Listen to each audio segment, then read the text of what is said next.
जय श्री कृष्णा। दाऊ दादा की जय, नंद बाबा यशोदा मैया, रोहिणी मैया की जय, ब्रजधाम की जय, गोपी वृंद की जय। अपनों गाँव लेऊ नंदरानी, श्री सूरदास जी का ये पद है। गोपाल ब्रज में विराजते हैं नित्य प्रति। ब्रज में घर घर जाकर अपने ग्वालों को, अपने ब्रजजनों को सुख देते हैं। कभी उनके माखन उड़ेल देते हैं, कभी उनके बर्तन फोड़ देते हैं, मट्ठा गिरा देते हैं। तो गोपियाँ उलाने लेकर आती हैं। इसी क्रम में गोपी माँ यशोदा के पास आकर कहती हैं, नंद रानी अपना गांव संभालो, हम किसी दूसरे गांव में बसेंगे। तुम तो बड़े सम्मानित पिता की पुत्री हो, सो पुत्र को अच्छी बात पढ़ा सिखला रही हो।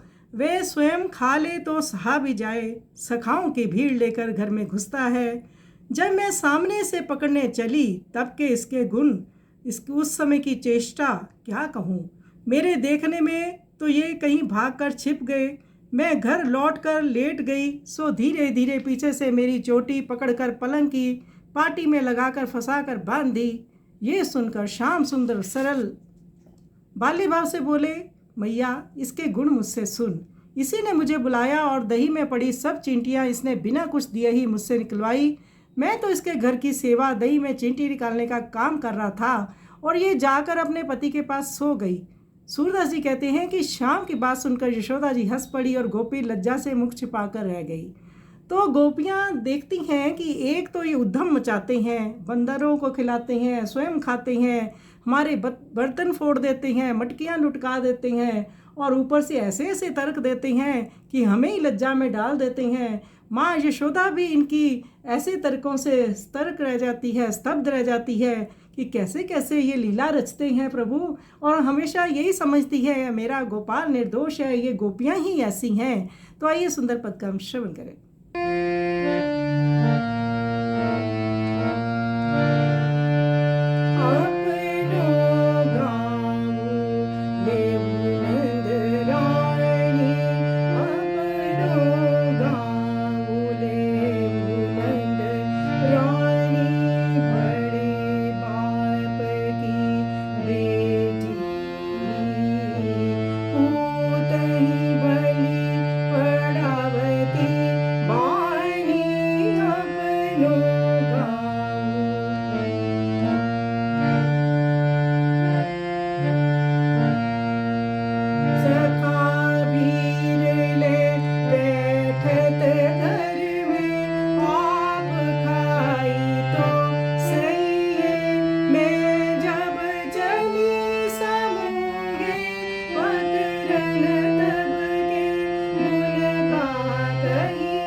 मैया के गुना मोसो इन